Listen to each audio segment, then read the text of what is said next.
Frankie, your third defence of the Commonwealth title coming up against Sacky Shikukutu. What do you know about him?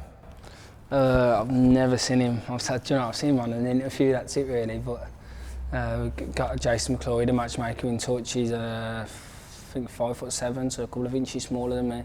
He's a southpaw. He's won his last 5, knocked a few out.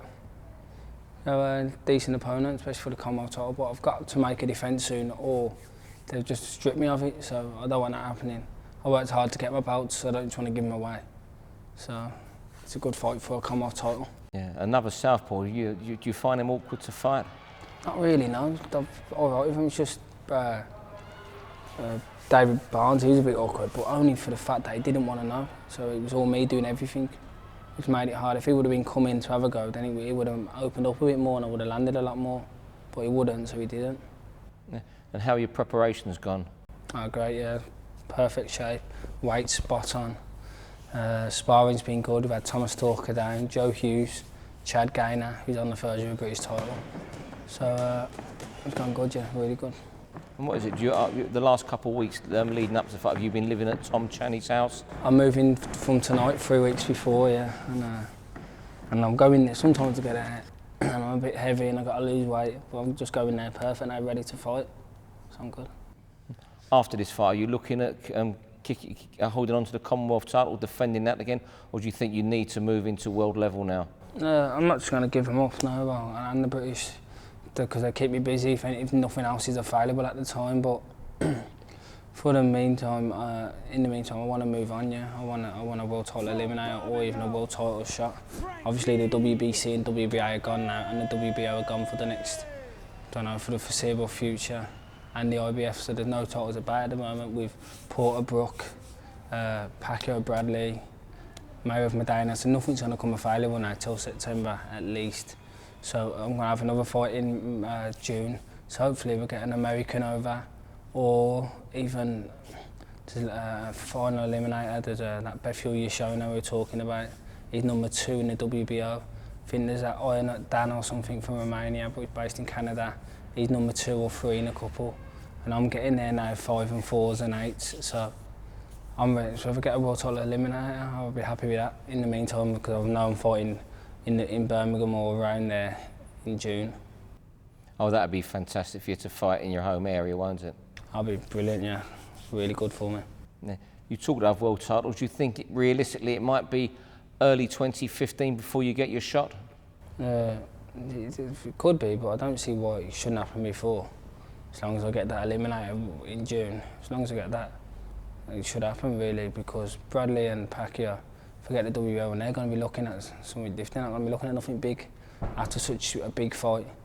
And I know Bradley's took this fight on the basis that he gets a good payday next for a fight, which would more likely be a mandatory, but they'll probably say this is a mandatory, I don't know, but you only get 9 months for a mandatory, and Frank's good with his WBO, so hopefully he'll make him not do any more than the 9 months. How would you fancy fighting Pacquiao or Bradley? Do you know what? They're the fights I need. I read on forums, I think it myself. No one's tested me yet. I've had 18 fights.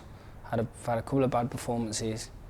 Woodhouse, just personal problems, and I just really underestimated him. And then Mutley, I had the flu. David Barnes, he just didn't want to know. And I broke my jaw in the 7th round. And I still got through it, so he didn't want to know. And then all the other fights have just been, I've won out of canter really. Nothing, no one pushed me. No one's really pushed me anyway, deep down there, and made me really dig deep to think I'm losing in the fight. So really I need to be pushed on just to see what level I'm at, because I don't know what level I'm at. When you look at the world's 147-pound fighters, let's take Floyd Mayweather out the equation. Which other one do you think is going to push you the hardest? There's that many, there's that good ones. Look, Khan's moving up now and then, I'm sure he's got a good fight next, but I wouldn't have minded that fight, to be fair, to fight Khan. I know Cal Brooks at the weight, he's a phenomenal fighter, but I don't think he'll be at the weight much longer. I think he'll, because against a proper 147-pound fighter who's going to be there for a hard 12 rounds, I don't think Brooks got that in him at 147, and I think his excuse will be when he gets beat, I'll just the weight and then he'll go up. So even at catch weights, when you have catch weights, you're like 10-9, 10-8, 10-9. He has like 10-12, 10-11. That's a light middleweight fight. And he looks good on the scales then.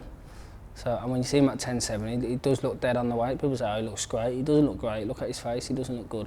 And everyone close to him, everyone around him, it's a known fact that he struggles for the weight. It's not a secret. So I can't see him being around. So domestically, there's really Khan just for me in my eyes, and I really think I'd beat Khan. I know he's fast, but I don't think his feet are that good. People say he's drawing that good. I don't think he's got a glass chin. But he's definitely there to be exposed, and he's definitely there to be hit. And when he gets hit, then we'll see what happens. But now, from now until you get to Khan, Pacquiao's, Mayweather's, these superstars, it's onwards to Newcastle. Is it another great bill to fight on over a world title fight between Stewie Hall and Martin Ward, isn't it? Yeah, it's a really good show in terms of the last time I fought in Newcastle. I think it was Khan Salita. They packed it out. It was a really good show.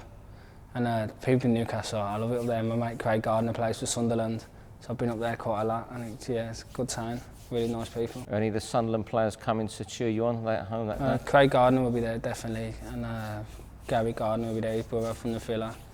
And I'd say they'd get a few there. There was a few there at the last one because Phil Jeffries, Tony Jeffries' dad, he's close with Hobson, and he's really in with Sunderland. So I know a lot of the players in reserves come to the show in Leeds, so there's no reason why they won't be here. Of course, the top of the bill fight, Stewie Hall and Martin Ward. What's your prediction for that? Hall's too experienced. I like Martin Ward, and I've been away with him quite a lot. He's a good fighter, and I think a little bit further down the line, I think he could take it. But I think right now, Hall's on a roll now. And I know it's amateur pro difference, but when I won the World Amateurs, it gave me a different spring in my step, different confidence, and it made me a better fighter. So I think do the same for Hall. But I think if they take Butler on after that, I think they'll be in trouble. Both of them.